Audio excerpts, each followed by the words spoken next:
Hi hello ಎಲ್ರಿಗೂ ನಮಸ್ತೆ. ಎಲ್ಲರೂ ಹೇಗಿದ್ದೀರಾ? ಐ ಹೋಪ್ ಎಲ್ಲರೂ ಚೆನ್ನಾಗಿದ್ದೀರಾ ಅಂತ ಭಾವಿಸ್ತಾ ಇವತ್ತಿನ ವ್ಲಾಗ್ ಸ್ಟಾರ್ಟ್ ಮಾಡ್ತಾ ಇದ್ದೀನಿ. ಇವತ್ತು ಬೆಳಗ್ಗೆ ಬ್ರೇಕ್ಫಾಸ್ಟ್ ರೆಡಿಯಾಗಿದೆ.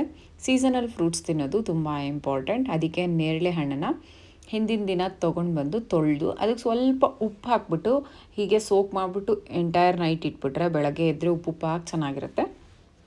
ತಿನ್ನೋಕ್ಕೂ ಮಕ್ಕಳಿಗೂ ಖುಷಿಯಾಗುತ್ತೆ.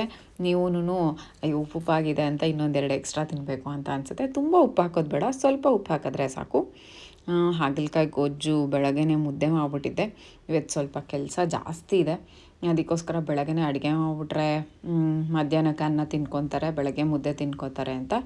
ಕ್ಯಾರೆಟು ಮತ್ತು ಬೀಟ್ರೋಟ್ ಮ್ಯಾಂಡೇಟ್ರಿ, ಅದು ಯಾವಾಗಲೂ ಮಾಡೇ ಮಾಡ್ತೀವಿ. ಗೆಣಸು ತೊಗೊಂಬಂದಿದ್ವಿ, ಗೆಣಸನ್ನ ಮಾರ್ಕೆಟಿಂದ ತೊಗೊಂಬಂದಿದ್ದೆ. ಗೆಣಸು ಬೇಯಿಸಿದ್ವಿ. ಗೆಣಸು ತಿಂದರೆ ಇನ್ಸುಲಿನ್ ಲೆವೆಲ್ ಬೇಗ ಕಮ್ಮಿ ಆಗುತ್ತೆ ಅಂತ ಹೇಳ್ತಾರೆ. ಲೈಕ್ ಶುಗರ್ ಪೇಷಂಟ್ಸು ಸ್ವಲ್ಪ ನೋಡ್ಕೊಂಡು ತಿನ್ನಿ, ನಾರ್ಮಲ್ ಆಗಿರೋರು ಎಷ್ಟು ಬೇಕಿದ್ರೂ ತಿನ್ಬೋದು. ಒಂದು ತೊಂಡೆಕಾಯಿ ಪಲ್ಯ ಮಾಡಿದ್ದೀನಿ. ತೊಂಡೆಕಾಯಿ ಪಲ್ಯಕ್ಕೆ ಏನೂ ಹಾಕಿಲ್ಲ, ಅದು ಒಂದು ಸಾತ್ವಿಕ್ ಥರ ಸುಮ್ಮನೆ ತೊಂಡೆಕಾಯಿ ಸ್ವಲ್ಪ ತುಪ್ಪ ಹಾಕಿದ್ದೀನಿ, ಕರ್ಬೇವಿನ ಸೊಪ್ಪು ಮತ್ತು ಸಾಸಿವೆ ಹಾಕಿದ್ದೀನಿ, ಒಂದು ಸ್ವಲ್ಪ ಎಳ್ಳು ಹಾಕಿದ್ದೀನಿ, ಕಾಯಿ ತುರಿ, ಕೊತ್ತಂಬರಿ ಸೊಪ್ಪು. ತೊಂಡೆಕಾಯಿ ಬೇಯ್ದು ಆದಮೇಲೆ ಅದನ್ನು ಹಾಕಿದ್ರೂ ಆಗುತ್ತೆ, ತುಂಬಾ ಚೆನ್ನಾಗಿರುತ್ತೆ. ಅದ್ರ ಮೇಲ್ಗಡೆ ನೀವು ಎಳ್ಳಿನ ಪುಡಿ ಹಾಕ್ಕೋಬೋದು, ಹುಚ್ಚೆಳ್ಳಿನ ಪುಡಿ ಹಾಕ್ಕೋಬೋದು. ಅದೆಲ್ಲ ಹಾಕ್ಕೊಂಡ್ರೂ ತುಂಬಾ ಚೆನ್ನಾಗಿರುತ್ತೆ. ತೊಂಡೆಕಾಯಿ ಆರೋಗ್ಯಕ್ಕೆ ತುಂಬಾ ಒಳ್ಳೆಯದು. ಮುದ್ದೆಗೆ ಇಟ್ಟಿದ್ದೀನಿ ಆಲ್ರೆಡಿ. ಸೋಪ್ ಸ್ಟೋನಲ್ಲಿ ಮುದ್ದೆ ಮಾಡಿ ನೋಡಿ, ತುಂಬ ರುಚಿಯಾಗಿ ಬರುತ್ತೆ ಮತ್ತು ಮುದ್ದೆನೂ ತುಂಬ ಚೆನ್ನಾಗಿ ಮಾಡ್ಬೋದು, ಬೇಗ ಬೇಯುತ್ತೆ. ಮತ್ತು ತುಂಬ ಹೊತ್ತು ನಿಮಗೆ ಅಡುಗೆಗಳೆಲ್ಲ ಬಿಸಿ ಇರಬೇಕಾದ್ರೆ ಈ ಥರದನ್ನು ಯೂಸ್ ಮಾಡಿಕೊಂಡ್ರೆ ತುಂಬ ಹೊತ್ತು ಬಿಸಿ ಇರುತ್ತೆ. ಬೆಳಗ್ಗೆ ನೀವು 6 ಗಂಟೆಗೆ ಅಡುಗೆ ಮಾಡಿದ್ರು 12 ಗಂಟೆವರೆಗೂ ಇದರಲ್ಲೆಲ್ಲ ಹಾಗೆ ಬಿಸಿ ಬಿಸಿಯಾಗಿರುತ್ತೆ. ಬೇಸಿಗೆ ಕಾಲದಲ್ಲಂತೂ ಮಧ್ಯಾಹ್ನ 2 ಗಂಟೆ 3 ಗಂಟೆವರೆಗೂ ಬಿಸಿ ಬಿಸಿ ಹಾಗೇ ಇರುತ್ತೆ, ಒಳ್ಳೆ ಹಾಟ್ ಬಾಕ್ಸಲ್ಲಿ ಇಟ್ಟ ಹಾಗೇ ಇರುತ್ತೆ. ಇದೊಂದು ಕಲ್ಲು ತೊಗೊಂಬಂದಿದೆ, ಇದರಲ್ಲಿ ಮುದ್ದೆ ಮಾಡೋದಕ್ಕೆ ತುಂಬಾ ಚೆನ್ನಾಗಿದೆ. ನನಗಂತೂ ಇದು ಭಾಳ ಇಷ್ಟ ಆಗುತ್ತೆ. ಮುದ್ದೆ ಮಾಡ್ತಾಯಿದ್ರೆ ಬಿಸಿ ಕೈಗೆ ತಟ್ಟಲ್ಲ, ಕಲ್ಲು ತಣ್ಣಗಿರುತ್ತಲ್ಲ, ಮುದ್ದೆ ಹಾಕಿದ ತಕ್ಷಣ ಅದು ಸ್ವಲ್ಪ ಕೂಲ್ ಆಗುತ್ತೆ. ನಿಮಗೆ ಮಿದ್ದಕ್ಕೆ ನಾದಕ್ಕೆ ಎಲ್ಲ ತುಂಬಾ ಚೆನ್ನಾಗಿರುತ್ತೆ. ನನಗಂತೂ ಇದು ಭಾಳ ಇಷ್ಟ ಆಗಿದೆ. ನಾನು ಯಾವಾಗ ಮುದ್ದೆ ಮಾಡಿದ್ರೂ ಇದರಲ್ಲೇ ಮಾಡ್ತಾಯಿರ್ತೀನಿ. ತೊಳೆದಿಟ್ಬಿಟ್ರೆ ನೆಕ್ಸ್ಟ್ ಟೈಮ್ ಮುದ್ದೆ ಮಾಡಬೇಕಾದ್ರೆ ನೀಟಾಗಿ ಯೂಸ್ ಮಾಡ್ಕೋಬೋದು. ಮುದ್ದೆ ನೋಡಿ ಎಷ್ಟು ಚೆನ್ನಾಗಿ ಬಂದಿದೆ ಅಂತ.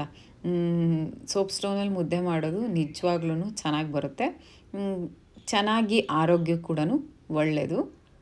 ಇವತ್ತು ಬೆಳಗ್ಗೆ ಬ್ಯುಸಿಯಾಗಿದ್ದರಿಂದ ಬೇಗ ಮುದ್ದೆ ಮಾಡಿದ್ದೀನಿ. ಬೇಗ ಮುದ್ದೆ ಮಾಡೋದ್ರಿಂದ ಮತ್ತೆ ಅಡುಗೆ ಮಾಡಬೇಕು ಅನ್ನೋ ಟೆನ್ಷನ್ಸ್ ಇರಲ್ಲ ಅಂತೇಳ್ಬಿಟ್ಟು ಬೇಗ ಮುದ್ದೆ ಮಾಡಿದ್ದೀನಿ. ಕೆಳಗಡೆ ಮುದ್ದೆನ ಆ್ಯಕ್ಚುಲ್ ಗಂಡು ಹುಡುಗರಿಗೆ ಕೊಡಬಾರ್ದು ಅಂತ ಹೇಳ್ತಾರೆ, ಹೆಣ್ಮಕ್ಳು ತಿನ್ನಬೇಕಂತೆ. ಅದೊಂದು ಸಣ್ಣ ಟಿಪ್ಪು. ಕ್ಯಾರೆಟು ಬೀಟ್ರೋಟು ಯಾವಾಗಲೂ ಬೇಯಿಸ್ತಾನೆ ಇರ್ತೀನಿ. ಇದು ಮುದ್ದೆ ಪಾತ್ರೆಗೆ ಸ್ವಲ್ಪ ನೀರನ್ನ ಸವರ್ಬಿಟ್ಟು ಮುದ್ದೆ ಇಟ್ಟರೆ ಅದು ಮುದ್ದೆ ಎತ್ಕೋಬೇಕಾದ್ರೆ ತಣ್ಣಗಾದ್ಮೇಲೆ ಕಚ್ಕೊಳ್ಳಲ್ಲ ಅಂತ ಸ್ವಲ್ಪ ಮುದ್ದೆ ತಪ್ಪಲೆಗೆ ನೀರು ಸವರ್ಬಿಟ್ಟು ಮುದ್ದೆಗಳನ್ನ ಇಡಿ, ಆವಾಗ ಒಂದು ಚೂರು ಕಚ್ಕೊಳ್ಳಲ್ಲ. ನಿಮಗೆ ಈವ್ನಿಂಗ್ ತೊಗೊಂಡ್ರೂ ಹಾಗೇ ಇರುತ್ತೆ. ಅಭಿನವ್ ತಿಂಡಿ ತಿನ್ನೋಕ್ಕೆ ಅಂತ ಬಂದ, ಸ್ಕೂಲಿಗೆ ಟೈಮ್ ಆಗಿದೆ. ಸ್ಕೂಲ್ ಟೈಮ್ಸ್ ತುಂಬ ಬೇಗ ಮಾಡಿಬಿಟ್ಟಿದ್ದಾರೆ, ಆದ್ದರಿಂದ ಸ್ವಲ್ಪ ಬೇಗ ಬೇಗ ಕೆಲಸಗಳಾಗಬೇಕು, ಕೆಲಸ. ಆಮೇಲೆ ಇನ್ನೊಂದೇನು ಹೇಳೋಣ ಅಂದ್ಕೊಂಡ್ರೆ, KSIC ಸಿಲ್ಕ್ ಸ್ಯಾರಿ ಬಗ್ಗೆ ತುಂಬ ಜನ ಕ್ವೆಶ್ಚನಿಂಗ್ ಮಾಡ್ತಾಯಿದ್ದಾರೆ. ನಾನು ಅದರಲ್ಲಿ ಆಲ್ರೆಡಿ ಅಪ್ಡೇಟ್ ಮಾಡಿದ್ದೀನಿ, ಯಾವ ಊರು, ಲೊಕೇಶನ್ ಎಲ್ಲಿ, ಯಾವತ್ತು ಹೋಗಬೇಕು ಅಂತ. ವೀಡಿಯೋನ ಸರಿಯಾಗಿ ನೋಡೋದೇ ಇಲ್ಲ, ಮತ್ತೆ ಮೆಸೇಜ್ ಮಾಡ್ತಾನೆ ಇರ್ತಾರೆ. ಆದರೂ ಪರವಾಗಿಲ್ಲ, ಇನ್ನೊಂದು ಸತಿ ಹೇಳ್ತಾ ಇದ್ದೀನಿ. ಇದು ಮೈಸೂರು ಬ್ಯಾಂಕ್ ಹತ್ರ ಇದೆ, ಚಿಕ್ಕಪೇಟೆ. ಅದು ನಿಮಗೆ ಶುಕ್ರವಾರ ಶನಿವಾರ ಹೋದರೆ ತುಂಬ ಒಳ್ಳೆ ಕಲೆಕ್ಷನ್ಸ್ ಬಂದಿರುತ್ತೆ ಅಂತ ಆಲ್ರೆಡಿ ಹೇಳಿದ್ದೀನಿ. ನಾನು ಇನ್ನೊಂದು ಸತಿನೂ ಹೇಳ್ತಾ ಇದ್ದೀನಿ. ಬೇರೆ ಏನಾದರೂ ಕ್ವೆಶ್ಚನ್ಸ್ ಇದ್ದರೆ ಮೆನ್ಷನ್ ಮಾಡಿ, ನಾನು ಅದಕ್ಕೆ ಆನ್ಸರ್ ಮಾಡ್ತೀನಿ. ಅಭಿನವ್ ಸ್ಕೂಲಿಗೆ ಹೊರಟ, ನಮ್ಮಿಬ್ಬರಿಗೂ ಸ್ವಲ್ಪ ಕೆಲಸ ಇತ್ತು, ಅದಕ್ಕೆ ಅಭಿನವ್ ಹೋದ್ಮೇಲೆ ನಾವಿಬ್ಬರು ಸ್ವಲ್ಪ ಕೂತ್ಕೊಂಡು ಮಾತಾಡೋದಕ್ಕೆ ಎಲ್ಲ ಟೈಮ್ ಸಿಗುತ್ತೆ. ಬಾಯ್ ಮಾಡ್ಬಿಟ್ಟು ಬಂದ್ವಿ. ನಂಜುಂಡೇಶ್ವರ ಆಲ್ರೆಡಿ ತಿಂಡಿ ಇಟ್ಕೊಂಡು ಬಂದಿದ್ರು.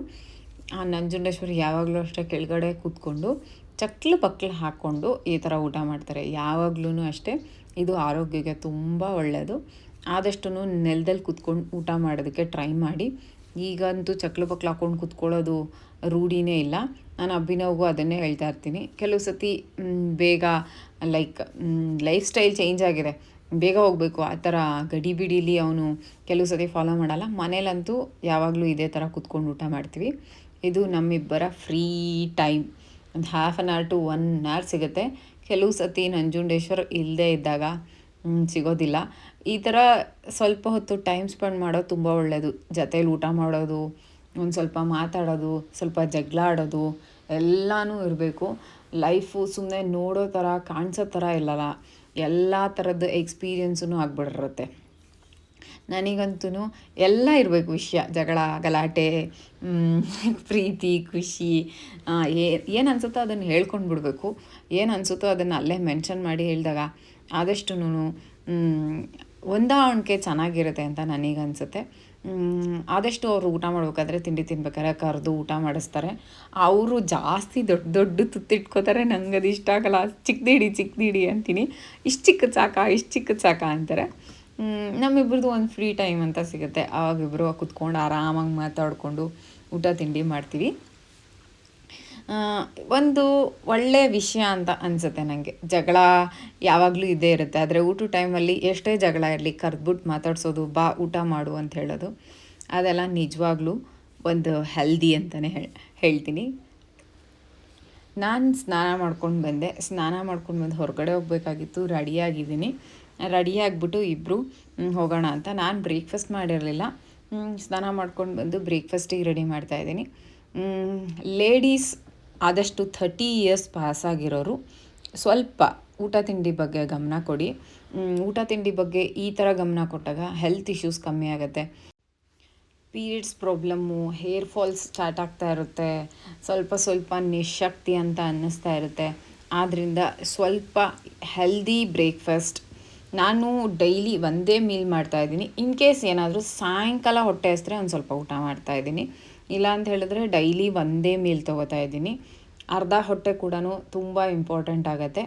ಆ ಅರ್ಧ ಹೊಟ್ಟೆಲಿ ಏನು ತಿಂತೀವಿ ಅನ್ನೋದು ಭಾಳ ಇಂಪಾರ್ಟೆಂಟ್ ಆಗುತ್ತೆ. ಅದರಲ್ಲೂ ಪಾತ್ರೆಗಳು, ಅದನ್ನಂತೂ ತುಂಬ ಅಚ್ಚುಕಟ್ಟಾಗಿ ಕೇರ್ಫುಲ್ಲಾಗಿ ಯೂಸ್ ಮಾಡಿ. ಅಲ್ಯೂಮಿನಿಯಂ ಪಾತ್ರೆಗಳನ್ನ ಆದಷ್ಟು ಅವಾಯ್ಡ್ ಮಾಡಿ. ಬೇರೆ ಏನಾದರೂ ಲೈಕ್ ಪ್ಲಾಸ್ಟಿಕ್ ಆ ಥರದ್ದಂತೂ ಕಂಪ್ಲೀಟ್ ಅವಾಯ್ಡ್ ಮಾಡಿ ಅಂತ ಹೇಳ್ತೀನಿ. ಕಂಚು, ಹಿತ್ತಾಳೆ, ಈ ಥರ ಸೋಪ್ ಸ್ಟೋನ್, ಮಡಕೆ ಆ ಥರದ್ದು ಪಾತ್ರೆಗಳಲ್ಲಿ ಅಡುಗೆ ಮಾಡೋದಕ್ಕೆ ಟ್ರೈ ಮಾಡಿ. ಆಚೆಗಡೆನೂ ವಿಷ, ಇಲ್ಲೂ ವಿಷ, ಆ ಥರ ಆಗಿಬಿಡುತ್ತೆ. ಅಟ್ಲೀಸ್ಟ್ ಬೇಯಿಸೋದು, ತರಕಾರಿಗಳನ್ನ ತೊಳೆಯೋದು ಹುಣಸೆ ಹಣ್ಣಿನ ನೀರಲ್ಲಿ ಆದಷ್ಟು ಸ್ವಲ್ಪನೇ. ಒಂದೇ ಸತಿ ಎಲ್ಲದನ್ನು ಚೇಂಜ್ ಮಾಡ್ಕೊಳಕ್ಕಾಗಲ್ಲ ಲೈಫಲ್ಲಿ. ಸ್ವಲ್ಪನೇ ಚೇಂಜ್ ಮಾಡ್ಕೊಳ್ಳಿ. ಒಂದೇ ಸತಿ ಚೇಂಜ್ ಮಾಡ್ಕೊಳ್ಳೋಕ್ಕೆ ಯಾರ್ದಿಂದನೂ ಸಾಧ್ಯ ಇಲ್ಲ. ಇದು ನನ್ನ ಒಂದು ದಿವಸದ ಮೀಲು.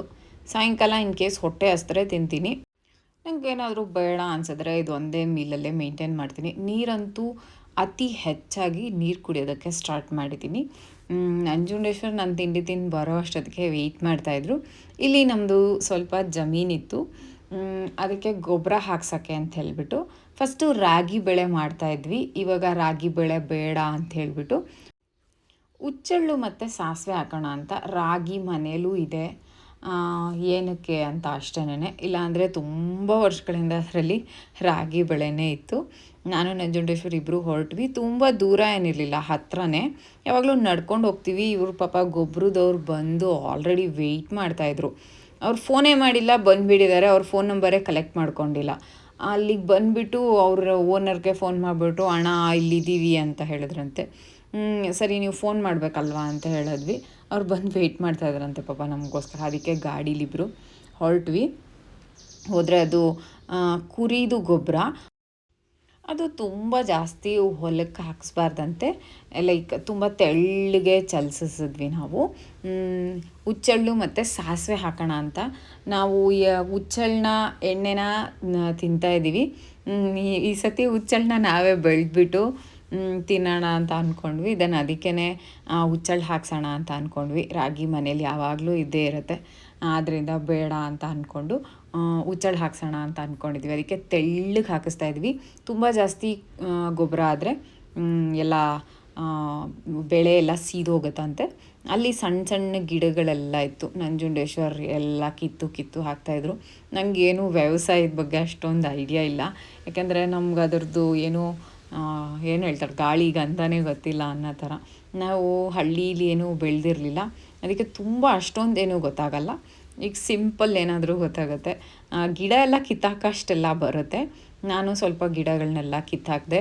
ಆದರೆ ಈ ಥರದ್ದೆಲ್ಲ ಕೆಲಸ ಮಾಡಿದ್ರೆ ಈ ಕೈಯೆಲ್ಲ ಉರಿಯುತ್ತೆ, ಸಿಕ್ಕಾಪಟ್ಟೆ ಬಿಸಿಲು. ಅಲ್ಲಿ ಹೋಗಿ ಕೆಲಸ ಮಾಡಿದಾಗ ಗೊತ್ತಾಗುತ್ತೆ. ಆದರೆ ಆರೋಗ್ಯ ಮಾತ್ರ ತುಂಬ ಚೆನ್ನಾಗಿ ಇಂಪ್ರೂವ್ ಆಗುತ್ತೆ. ನೀವು ಜಿಮ್ಮಲ್ಲಿ 4 ಅವರ್ ವರ್ಕೌಟ್ ಮಾಡೋದು ಒಂದೇ, ಈ ಥರ ಬಿಸಿಲಲ್ಲಿ 1-2 ಅವರ್ಸ್ ವರ್ಕ್ ಮಾಡೋದು ಒಂದೇ. ತುಂಬಾ ಹೆಲ್ದಿ. ಬಿಸಿಲೆಲ್ಲ ಮೈಮೇಲೆ ಬೀಳ್ತಾ ಇರುತ್ತೆ. ವಿಟಮಿನ್ ಡಿ ನಿಮಗೆ ಫ್ರೀಯಾಗಿ ಸಿಗುತ್ತೆ. ಮತ್ತು ಮಣ್ಣು ಕೂಡ ತುಂಬ ಒಳ್ಳೆಯದು, ಆರೋಗ್ಯಕ್ಕೂ ಒಳ್ಳೆಯದು, ಹೆಲ್ದಿ. ಕೆಲಸನೂ ಮಾಡ್ದಂಗೆ ಆಗುತ್ತೆ, ಎಲ್ಲದೂ ಆಗುತ್ತೆ.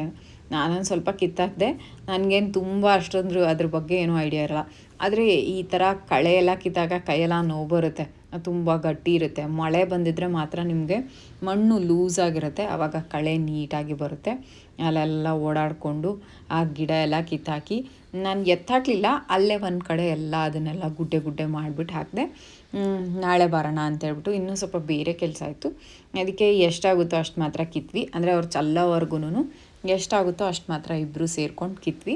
ಅವರು ನನಗಿಂತ ಚೆನ್ನಾಗಿ ಕೆಲಸ ಮಾಡ್ತಾರೆ, ಅವರಿಗೆ ತುಂಬ ಚೆನ್ನಾಗಿ ರೂಢಿ ಇದೆ ಮತ್ತು ಅಭ್ಯಾಸವೂ ಇದೆ. ನನಗೆ ಅಷ್ಟೊಂದು ಏನೂ ಗೊತ್ತಾಗೋದೇ ಇಲ್ಲ. ಸುಮ್ಮನೆ ದೊಡ್ಡದು ಗಿಡ ಮಾತ್ರ. ಆಗ ನನ್ನ ಕೈಯಲ್ಲಿ ಯಾವುದಾಗುತ್ತೋ ಅದನ್ನು ಕಿತ್ತಿದ್ದೀನಿ ನೋಡಿ, ಅದು ಆಗ್ತಾನೇ ಇಲ್ಲ, ಸಿಕ್ಕಾಪಟ್ಟೆ ಗಟ್ಟಿ ಇತ್ತದು. ನಿಮಗೆ ಮಳೆ ಬಂದರೆ ಮಾತ್ರನೇ ಕೀಳೋಕ್ಕೆಲ್ಲ ಸುಲಭ ಆಗೋದು, ಅದಕ್ಕೆ ಮೊದಲು ಆಗಲ್ಲ. ಆಮೇಲೆ ಕೈಯೆಲ್ಲ ಸಖತ್ ಉರಿ ಎಲ್ಲ ಸ್ಟಾರ್ಟ್ ಆಗುತ್ತೆ. ಆಮೇಲೆ ತುಂಬ ಸ್ಮೂತಾಗಿಬಿಟ್ಟಿರುತ್ತೆ ನಮ್ಮ ಕೈಗಳು, ಅಷ್ಟೊಂದು ಕಿತ್ತೆಲ್ಲ ರೂಢಿ ಇರಲ್ಲ. ಅದರಿಂದ ನನ್ನ ಕೈಯೆಲ್ಲ ಉರಿ ಸ್ಟಾರ್ಟ್ ಆಗಿಬಿಟ್ಟಿತ್ತು. ಸಾಕು ಬಾ ಕೈ ತೊಳ್ಕೊ ಅಂತ ಅಂದರು. ಆಡ್ಕೊತಾ ಇದ್ದಾರೆ, ಕೈಯೆಲ್ಲ ಹಿಂಗಾಗ್ಬಿಟ್ಟಿದೆ, ಬಾಪ ಕಿತ್ತು ಮಗುಗೆ ಅಂತ. ಅಲ್ಲಿ ಪಕ್ಕದಲ್ಲಿ ಒಂದು ರೋಸಾ ಹೂವಿನ ತೋಟ ಇತ್ತು, ಅಲ್ಲೆರಡು ಹೂವು ಕಿತ್ಕೊಂಡು ಬಂದೆ. ಇದು ಸಾಧನಾ ವ್ಲಾಗ್ಸ್ ಅಂತ ಇಡಬಾರ್ದಾಗಿತ್ತು, ನಂಜುಂಡೇಶ್ವರ್ ವ್ಲಾಗ್ಸ್ ಅಂತ ಇಡಬೇಕಾಗಿತ್ತು. ಅವ್ರದ್ದೇ ಜಾಸ್ತಿ ವ್ಲಾಗ್ಸಲ್ಲಿ ಕಳಿಸ್ಕೋತಾರೆ. ಹೂವು ಯಾವಾಗಲೂ ಅವ್ರು ತೊಗೊಂಡು ಬಂದು ಕೊಡ್ತಿದ್ರು. ಇವತ್ತು ನಾನು ಅದಕ್ಕೆ ತೊಗೊಂಡು ಬಂದು ಕೊಟ್ಟಿದ್ದೀನಿ. ನೀನು ತಂದರು ನಾನು ತಂದರು ನೀನೇ ಮುಟ್ಕೋಬೇಕು ಬಾ ಅಂತ ಹೇಳ್ಬಿಟ್ಟು ಕರೆದು ಹೂವು ಮುಡಿಸ್ತಾಯಿದ್ರು. ಅಲ್ಲಿಂದ ಮನೆ ತುಂಬ ಹತ್ತಿರ ಬಂದು ಇಬ್ಬರೂ ಬರೋ ಅಷ್ಟೊತ್ತಿಗೆ ನಾನೊಂದು ಯೂಟ್ಯೂಬಿಗೆ ಒಂದು ಸ್ಟಿಕ್ ಆರ್ಡ್ರ್ ಮಾಡಿದ್ದೆ, ಸೆಲ್ಫಿ ಸ್ಟಿಕ್ ತರೋದು. ನಂಜುಂಡೇಶ್ವರ ಹತ್ರ ಸಿಕ್ಕಾಪಟ್ಟೆ ಸ್ಟ್ಯಾಂಡ್ಗಳೆಲ್ಲ ಇದೆ. ನನಗೇನು ಸ್ಟ್ಯಾಂಡ್ಸ್ ಅವಶ್ಯಕತೆ ಇರಲ್ಲ, ಎಲ್ಲ ಚಿಕ್ಕದ್ರಿಂದ ಹಿಡಿದು ದೊಡ್ಡದ್ರವರೆಗೂ ನನಗೆ ಫ್ರೀಯಾಗೇ ಸಿಗುತ್ತೆ. ಇದು 360 ಡಿಗ್ರಿದು ಹೇಗಿದೆ, ಹೆಂಗೆ ಯೂಸ್ ಆಗುತ್ತೆ ಅದನ್ನು ನೆಕ್ಸ್ಟ್ ವ್ಲಾಗಲ್ಲಿ ಹಾಕ್ತೀನಿ. ಆದರೆ ಇವಾಗ ಸದ್ಯಕ್ಕೆ ಅದನ್ನು ಓಪನ್ ಮಾಡ್ಬಿಟ್ಟು ನೋಡೋಣ ಅಂತ ಅಂದ್ಕೊಂಡ್ವಿ. ತುಂಬಾ ಚೆನ್ನಾಗಿದೆ ಅಂತ ಹೇಳ್ತಾಯಿದ್ರು. ನಂಜುಂಡೇಶ್ವರ ವೆಯ್ಟ್ ನೋಡ್ಬಿಟ್ಟಂತೂ ಸಖತ್ತಾಗಿದೆ. ಇದ್ರ ಬಗ್ಗೆ ನಾಳೆ ನಿಮಗೆ ಫುಲ್ ಅಪ್ಡೇಟ್ ಕೊಡ್ತೀನಿ, ಯಾಕೆಂದರೆ ಅದ್ರ ಬಗ್ಗೆ ಏನೂ ನನಗಿನ್ನೂ ಸರಿಯಾಗಿ ಗೊತ್ತಾಗಿಲ್ಲ. ಅಲ್ಲಿ ಬಿಸಿಲು ಬೇರೆ ಐತಲ್ಲ, ಬಂದೆಲ್ಲ ಸಾಕಾಗಿತ್ತು ನನಗೆ. ಸುಮ್ಮನೆ ಕೂತ್ಕೊಳ್ಳೋಣ ಅಂತ. ಅದರಿಂದ ನಾಳೆ ಇದ್ರ ಬಗ್ಗೆ ನಿಮಗೆ ಅಪ್ಡೇಟ್ ಕೊಡ್ತೀನಿ. ವೆಯ್ಟ್ ಮಾತ್ರ ಸಖತ್ತಾಗಿತ್ತು. ನಂಜುಂಡೇಶ್ವರ ವೆಯ್ಟ್ ನೋಡ್ಬಿಟ್ಟು ಹೇಳ್ತಾಯಿದ್ರು ತುಂಬ ಚೆನ್ನಾಗಿದೆ ಅಂತ ಹೇಳ್ಬಿಟ್ಟು. ನಿಮಗೆ ಎಷ್ಟು ಉದ್ದ ಬೇಕಿದ್ರೂ ಮಾಡ್ಕೋಬೋದು, ಈ ಥರ ಸೆಲ್ಫಿ ಸ್ಟಿಕ್ ಥರ ಬೇಕಿದ್ರೂ ಹಿಡ್ಕೋಬೋದು. ಆಮೇಲೆ 360 ಡಿಗ್ರಿ ತಿರುಗುತ್ತೆ. ಅಲ್ಲೊಂದು ಕ್ಯಾಮ್ರಾ ಕೂಡ ನಿಮ್ಗೆ ಇದರಲ್ಲಿ ಸಿಗುತ್ತೆ. ಇವತ್ತಿನ ಈ ವ್ಲಾಗ್ ನಿಮ್ಗೆಲ್ರಿಗೂ ಇಷ್ಟ ಆಗಿದೆ ಅಂತ ಭಾವಿಸ್ತಾ ಇರ್ತೀನಿ. ಹಾಗೆ ಕೂಡ KSIC ಸಿಲ್ಕ್ ಬಗ್ಗೆನೂ ನಾನು ನಿಮಗೆ ಅಪ್ಡೇಟ್ ಕೂಡ ಮಾಡಿದ್ದೀನಿ.